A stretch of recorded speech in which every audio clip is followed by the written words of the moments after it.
theatre never changes society. It can only be an indicator, a reflector of what is happening, and it can point to possibilities. If theatre did change society, obviously we would all be wonderful, conflict-free human beings, because theatre has been around for such a long time, and there's been great theatre that we regard as transforming, but this hasn't happened. But theatre, like every other kind of art, reflects. And in the reflection, we see a bit more than we would hope to see with our ordinary perception.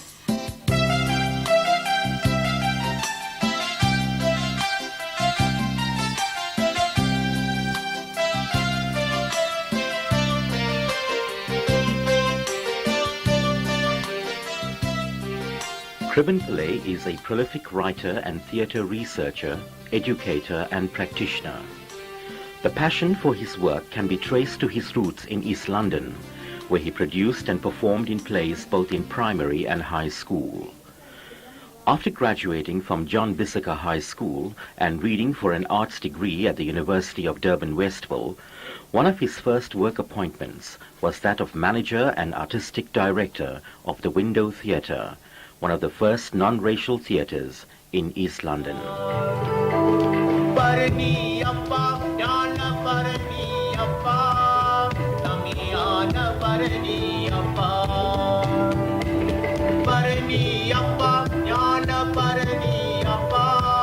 Hey, it's okay, Dante. Thank you very much. Tell me something. Picking your hand like that, you know what it means? Oh, they told us this means fruit. And this means peacock. This is parum. What's it? Parum. Not parum, man. Parum. Okay, leave all that. Your footwork wasn't bad at all, man. For a picture, you're not so bad, huh? I see, man. Where's my few moon love? It's not so different from some of African dance steps. Watch this.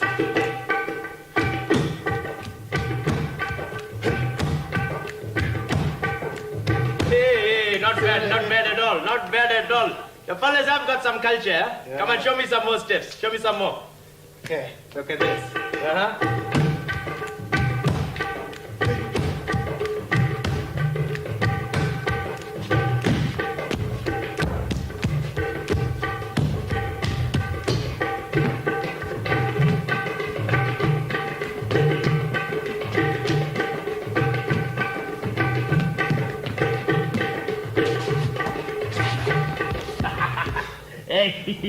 Hey, this is too much for me, man.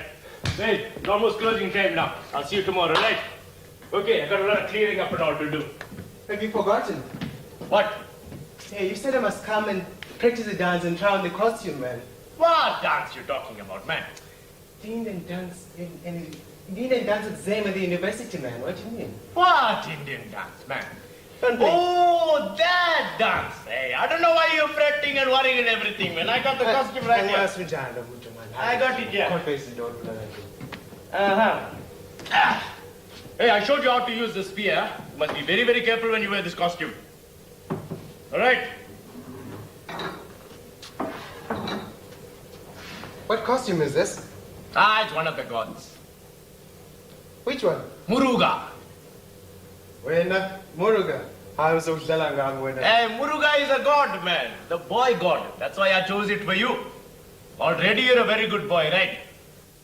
Since joining the University of Durban-Westville Drama Department as a lecturer in 1986, Kriben's writing, teaching, theatre practice and research has been epitomized by a creativity that challenges human conditioning.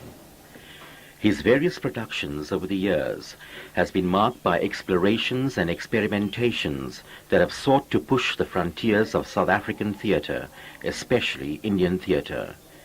His work challenges both performers and audiences to see issues anew through the use of unconventional theatrical devices. The passion and the fire that the performers bring, that indescribable mystery of performing, and somehow allowing the audience to share that inner fire. And that's always been a mystery. Obviously, a good piece of work, something well written, all aids the performer in bringing that out.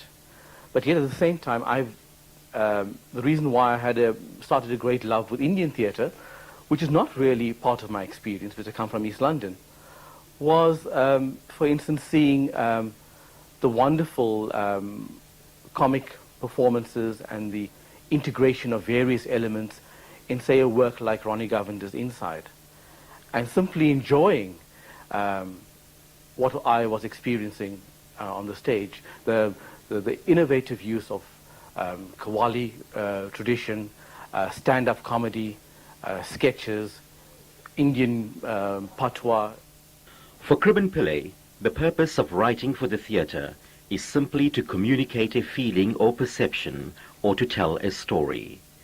He firmly believes that theatre acts as a gauge of society, as a pointer to possibilities in human action, and that true art cannot be forced by material conditions.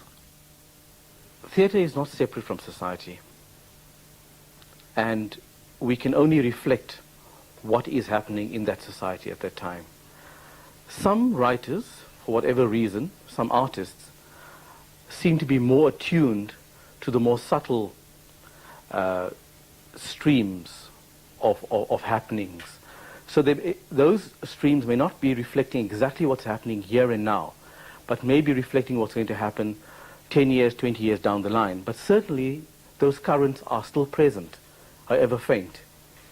So I think we have gradations of artists, those that are very highly sensitive and can introduce both the here and the future, and also make it reflect the past. But when we say, as has been said, especially in South Africa, artists must reflect transformation and society, where this has been tried as an intentional act has always been very elitist, very often very exclusive, playing to very, very small intellectual audiences. But where theatre is a natural, spontaneous outcome of all the processes that's happening in society, then you find that what is appropriate for that particular society will happen. Hey, your fellas want to become teachers, eh? Hey, my father wanted to become a teacher, But when he heard what he had to teach, he became a temple priest instead. Murugavan padi, padi vandin, Murugavan padi. Hey, you heard about this. This is one joke, about the teacher and the waiter. They were going on a boat one day, The teacher asked the waiter, hey, do you know anything about grammar?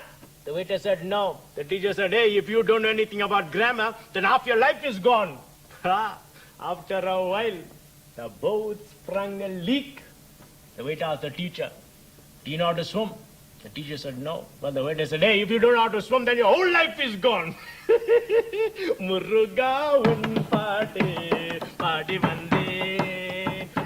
Kriben Pillay's Looking for Muruga is a play that embodies his belief in theatre being an indicator of cultural consciousness, as a reflector that deepens understanding rather than fundamentally changing people. In this play, Kriben explored these possibilities through writing that challenged and addressed Afro-Indian relations and enlightened audiences about the invisible people of our society, such as the waiter Muruga. You're referring to these bells? Hey, Robert, not that bells, man. The dance bells, man. The dance bells is behind the counter there. Ay. The god of rain, of fire, of earth, of sun. This came the magicians and sorcerers who exploited the idea of divinity for their own benefit. By using all kinds of cheap tricks, they passed themselves off as special delegates of the gods with fantastic powers. This is the way gradually an upper class was formed, or a ruling class, and a lower, more ruling class. Those who let themselves be exploited. I have been criticized for having a black African character, but who is fairly mute. The only thing he does is dance. And he rarely has any lines. In fact, even the lines that I wrote for him, the director, and I think rather correctly, took them out.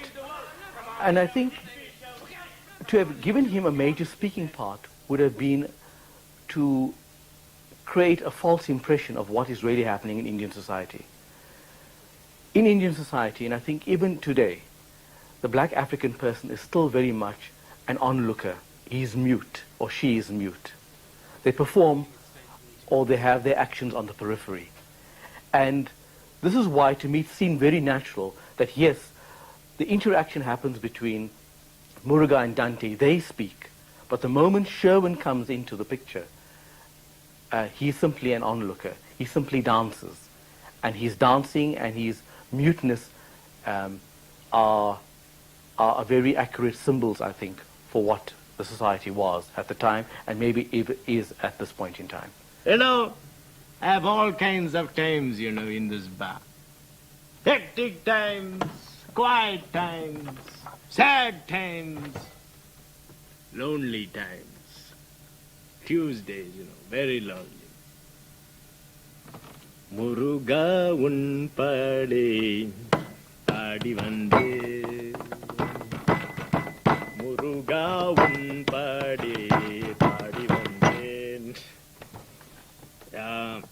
If you look at Shakespeare, who's very often used as a yardstick for great theatre practice, his theatre practice was at the one level appealing to the man in the street, was appealing to the hoi polloi, to the, I'm not using this in any kind of arrogant sense, but to the peanut gallery. The theatre was for those people.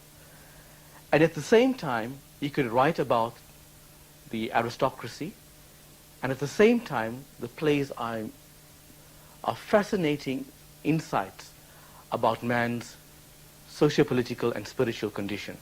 And I don't think that he actually sat down and said, I'm going to achieve all of this. But I think Shakespeare, or whoever he was, there's some debate as to whether Shakespeare really wrote the plays, was a highly sensitive person. And therefore, and I think this is a very exciting part about art, the creation of art. When you are this open vessel, your art can mean many things to many people. And rightfully, Looking for Muruga at one level is just a series of jokes strung together that should really have been performed in a bar. And this is what many of the non-Indian critics saw the play as being. And for other people, I've had people come over to me and say, this play will change Indian communities' consciousness, especially in terms of their relationship with black people. And other people will say all kinds of grandiose things. I will state very flatly, I had no such intentions. It was simply to write a play to the best of my ability and to allow whatever emerged to emerge. But when you allow yourself to be this open vessel, like as is the practice with Zen masters, then your art reaches everyone. And therefore, really speaking, we should not put our name to it. And like the Eastern artists, it should be said, written by anonymous.